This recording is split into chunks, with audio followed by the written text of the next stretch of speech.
Sean bienvenidos al primer episodio de Contrafariseando Podcast, el podcast antilegalista. Y desde un lugar de Latinoamérica les habla su amigo Pepe Bueno, quien junto a mi amigo Eison hemos creado este espacio para invocar una reflexión sobre cómo se está orientando nuestro cristianismo en la cotidianidad. Sobre todo porque somos parte de un mundo fragmentado que mientras en un lado buscan la oración, en otro lado buscan la meditación. Y sobre este mundo que compartimos, hay discursos que emergen desde el cristianismo cargados de un legalismo e indolencia propia de los fariseos, los mismos que fueron los principales enemigos terrenales de Jesús. Es así que apostamos a contrafarisear. Y para poner un ejemplo, hablaremos de cómo el fariseísmo moderno ha entrado a la política.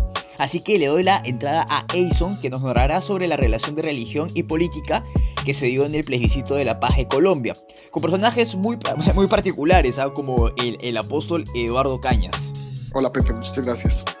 ¿Cómo estás? Mira, sí, particularmente creo que el mundo entero sabe y es consciente de la situación que se vivió en el país hacia el 2018 con relación y tocante a los acuerdos de paz, ¿verdad? A los acuerdos de paz de La Habana. Eso fue historia mundial, fue noticia mundial y fue un tema que trascendió las fronteras del país pues, colombiano. Además de que hubo involucrados en la mesa personas de todo el mundo.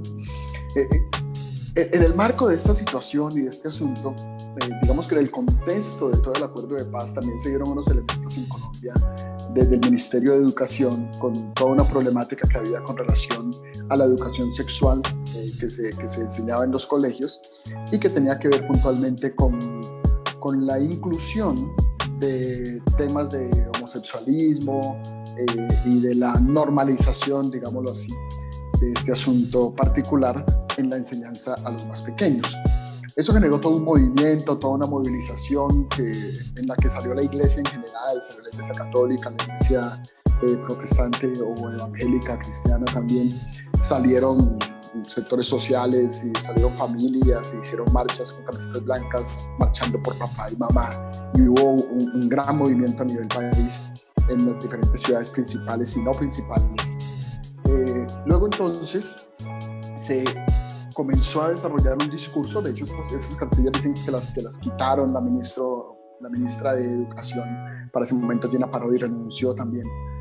Y sumado a esto, inmediatamente se da todo el tema de las cartillas con una publicidad, de las cartillas no sino del acuerdo, de los acuerdos de paz y del referéndum, con unos discursos particulares desde los sectores políticos y religiosos. Ahí es donde esa fusión iglesia-estado y esa fusión política, donde la iglesia empieza a vincularse, el cristianismo comienza a vincularse en política de una manera no sana, genera este tipo de dificultades. Entonces, desde el cristianismo, algunos actores del cristianismo, como bien lo mencionaste, el llamado apóstol Eduardo Cañas o pastor Eduardo Cañas, otros como el senador John Milton, que también es pastor en Cali, y un gran sector de la iglesia, digamos, neopentecostal del país, comenzó a reproducir un discurso en el que decían cosas como que votar a favor de los acuerdos de paz firmados en La Habana era aprobar el homosexualismo, aprobar el lesbianismo, aprobar lo que ellos llamaron la agenda gay o la ideología de género, y que detrás de eso entonces estaba la promiscuidad sexual y que entonces la promiscuidad sexual sería legal. Ejemplos como este, Pepe, decían cosas como: si tu hijo es violado en un colegio o tu hija es violada en un colegio, eso no va a pasar de un regaño del rector, no va a trascender de ahí, porque como se va a aprobar la promiscuidad sexual, que es todo tipo de desorden sexual que queda legal, entonces ya no se va a poder hacer ningún tipo de acción judicial contra esas personas porque ya sería legal. Y sabemos que hay una gran responsabilidad en este sector del cristianismo que hemos denominado fariseísmo, porque su intervención, que se puede llamar también intervención, ha sido una intervención más bien de coacción, de miedo, de juicio y de presentar a Dios como un Dios castigador, como un Dios juez, como un Dios que va a traer maldición sobre tu vida y que te da maldición a ti si tú no haces lo que los líderes dicen que Dios dice que debes hacer, ¿sí? Recuerdo las palabras de Bob que dicen: solía pensar que Dios me daba ultimátums, pero ahora sé que me persigue con su amor. Y yo creo que esa frase nos ayuda a romper con estos fariseísmos de todo tipo y a repensar un poco la verdad del Evangelio. Así que más o menos es eso, caracterizándolo un poco y siendo algo sintético, pero sé que ahora mismo en Perú estaban en un proceso electoral, que Rafael López Ayala estaba con bastante fuerza y presentando también algunas posturas un poco fariseas desde la perspectiva del cristianismo también. Entiendo que él es un sacerdote, si no estoy mal. Cuéntame cómo terminó eso, qué pasó, cómo se desarrolló esa atmósfera en Perú, porque claro. Sé que eso estaba muy fuerte. Bueno, para iniciar vale aclarar que Rafael López Aliaga no es un sacerdote o un cura católico. O sea, en realidad es un empresario muy adinerado de 60 años que practica la religión católica desde su juventud, perteneciendo a la facción del Opus Dei. Él ha quedado tercer puesto en estas últimas elecciones, pero lo importante es su presentación, refundando un partido casi extinguido, dándole un nuevo color, el celeste de vida, es como él lo definía, etiquetándolo como el partido pro vida, pro familia y cristiano, juntando como candidatos al Congreso a diversos líderes religiosos del Perú, ya sean católicos o evangélicos neopentecostales, en su mayoría. La cuestión es que su campaña estuvo plagada de polémicas por sus declaraciones muy indolentes, agresivas y condenatorias. Empezando esa respuesta de sus oponentes de el Señor dice creer en Dios y en la Virgen, pero se comporta como todo lo contrario, o sea, como que de católico, de cristiano no tiene nada. O sea, a ese punto llegó. Bueno, a ver, una declaración sobre un caso simbólico de eutanasia de una mujer con una enfermedad terminal que se otorgó en el Perú, justo en el tiempo electoral, que se llama esta mujer Ana Estrada, un caso que internacionalmente ha tenido mucha pegada. Se le consulta sobre el tema, ¿no? Y él se le ocurrió decir textualmente que si una persona se quiere matar, es libre, pero ¿para qué la eutanasia? Y acá dijo, si te quieres matar, te subes a un edificio y te tiras. Y agregó, si una persona se quiere matar, que se tire de un edificio, pero que no comprometa al Estado. Si se quiere cortar las venas, que se ponga buena música y agua caliente. A ese punto llegó. Y esto se agrava porque sus candidatos al Congreso lo respaldaban, se enunciaban desde el cristianismo para validar sus discursos y hasta realizaron un acto de exponer el nombre legal de una mujer transexual que postulaba por un partido opositor de izquierda. Por redes iniciaron una campaña de llamarla por su nombre legal y con TikToks en donde decían que esa mujer transexual nació hombre y morirá hombre. Aunque parezca increíble, eso hacían sus candidatos al Congreso. Y como digo, estos mensajes de actitudes venían desde el partido autoetiquetado como el partido de los cristianos. Y esto hay que tomarlo para observación porque hay que reflexionar desde dónde viene el discurso.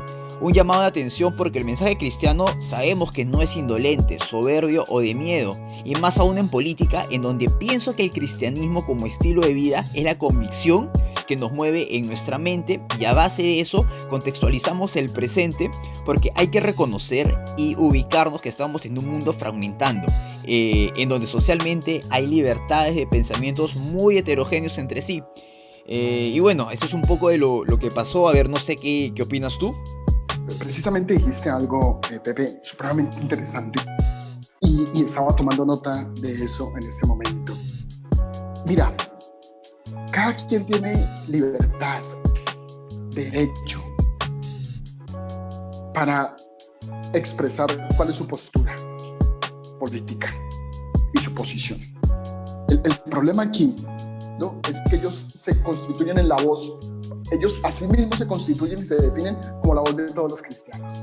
Y eso a mí me parece, ellos tienen libertad de plantear sus posturas, de decir lo que ellos creen, altamente conservador, como quieran, de ultraderecha, está bien. Ellos tienen esa libertad y pueden ejercerla. Lo que problematiza el asunto es que digan que es la voz de Dios, que ellos, lo que ellos están diciendo es lo que Dios dice. Eso ya me parece un problema. Y lo que me parece otro problema es que digan que lo que ellos dicen es lo que el cristianismo en general dice. Porque ahí pues están haciendo cosas que realmente son incorrectas y pues son de esas características del fariseísmo, pues, que nosotros estamos tratando de expresar y de alguna manera denunciar también.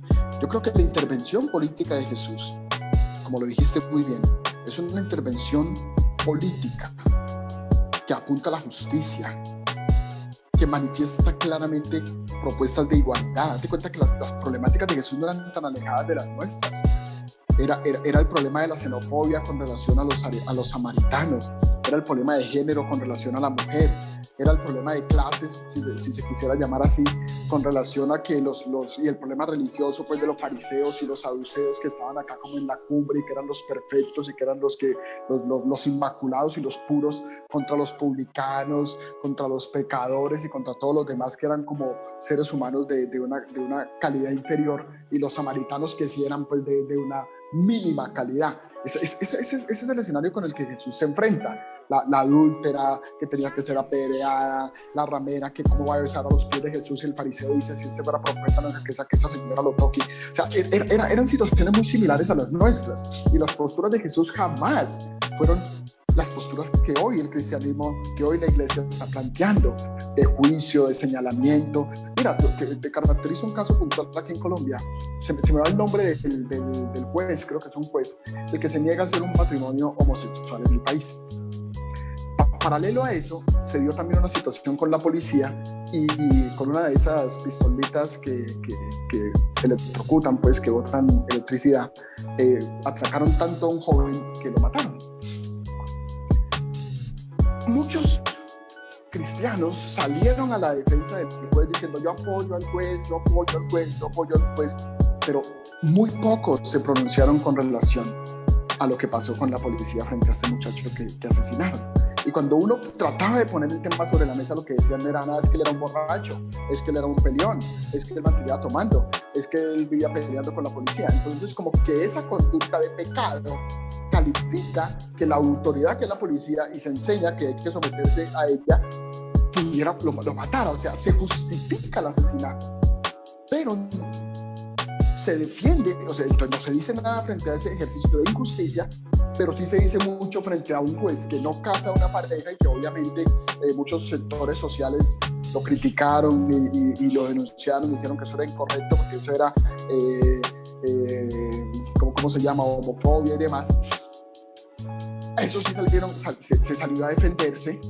Eso sí, ahí sí hubo pronunciamientos. Entonces es muy problemático el asunto, es supremamente problemático porque está dejando a la iglesia en una posición de señalamiento, de juicio, de acusación, de una iglesia castigadora, y está dejando de ser lo que debería ser, que es la propuesta del amor de Jesús, de la justicia, de la solidaridad, de la paz y de la transformación.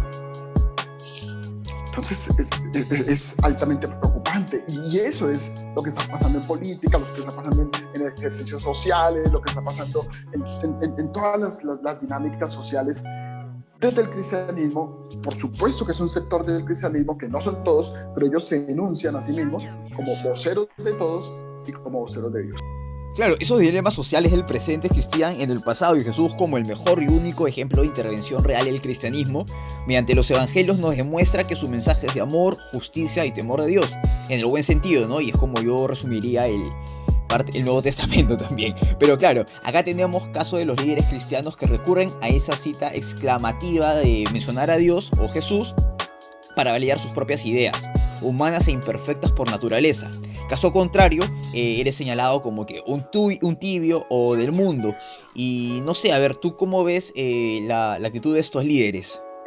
Estos líderes, por ser líderes carismáticos, han logrado una influencia muy importante en sus comunidades y tienen muchos seguidores, ¿cierto? Porque hay todo un ejercicio de coacción, de manipulación, de, bueno, una cantidad de cosas ahí, de condicionamiento. Y se han enunciado como la voz de Dios. Y cuando tú logras convencer a tus seguidores de que lo que tú dices es lo que dice Dios, pues lo que tú dices se vuelve una verdad indiscutible. Se convierte en una verdad que nadie puede confrontar porque pues, o sea, el que está hablando a través de ti es Dios. Eso es una cosa supremamente complicada. Pues, ¿cómo voy a hablar yo contra ti si el que está hablando es Dios y no tú? Sí, eso es bien complicado. Y ahora, por supuesto que al plantear esas posturas, da miedo definirse como cristiano con unos planteamientos distintos, porque tú vas a quedar como él, lo que dijiste, el tibio, pero no solo eso, vas a quedar como el pecador, vas a quedar como el mundano, vas a quedar como el amigo del mundo, vas a quedar como un descarriado, pues, en palabras castizas de la jerga evangélica, ¿cierto? Un descarriado, un impío, alguien que se apartó de la piedad simplemente porque piensa diferente. Entonces es una problemática muy complicada. De acuerdo, por eso los invitamos a reflexionar sobre los discursos de políticos cuando enuncian a Dios con fines electorales. Que a criterio propio y pidiendo discernimiento a Dios, eso es muy importante, saber si están ante un fariseísmo moderno. Porque recuerden, los fariseos creían en Dios y sabían la Biblia mucho más que cualquier seguidor de la época de Jesús, pero eran enemigos terrenales de Jesús, quien a su vez sabemos que es Dios. Así que hay que tener mucho cuidado con un gran problema. Y eso también deviene en el problema de la soberbia espiritual. El gran problema de la soberbia espiritual, digámoslo así, es pensar que yo estoy por encima del bien y del mal. Es entenderme a mí mismo como el santo, como el puro, como el libre de pecado. Y eso es una cosa que yo entiendo en mí mismo de manera inconsciente a veces. Y eso me pone en una posición de juez frente a todos los demás. Y con relación a esto que decías de lo heterogéneo, que es el mundo, y también te referías al reino de Dios, y el reino de Dios y la iglesia no son la misma cosa. Eso es bien importante entenderlo. Mira, y el reino de Dios y el cristianismo no son la misma cosa tampoco. Entonces, tolerancia creo que es una palabra clave. No le estamos diciendo a nadie, porque ni siquiera nosotros estamos planteando cuál es nuestra postura frente a la eutanasia, frente al aborto. No estamos refiriéndonos a eso, ni siquiera.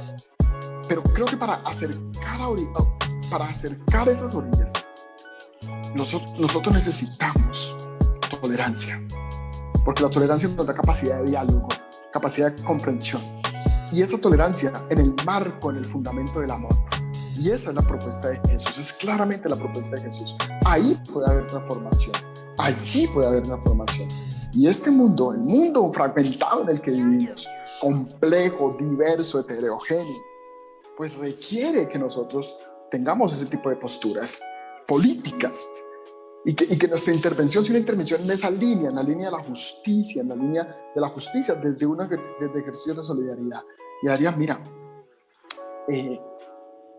me parece que es definitivo que nosotros nos acerquemos cada día más con capacidad de diálogo, porque todos necesitamos ser transformados, porque todos necesitamos propuestas de cambio desde un ejercicio de liberación del otro y de liberación de nosotros mismos, ¿sí?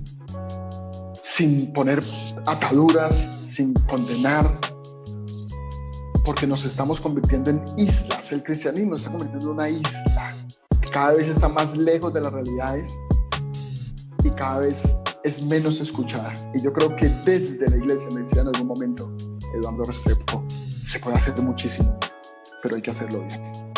Yo quisiera concluir diciendo estas cosas, refiriéndome a la solidaridad, a la tolerancia, a la necesidad de confrontarnos con la soberbia y a dejar de pensar que tenemos la verdad, porque la misma verdad es un asunto, como tú dijiste hace un momento, refiriéndote al contextualismo, es un asunto contextual. No relativo, pero sí contextual.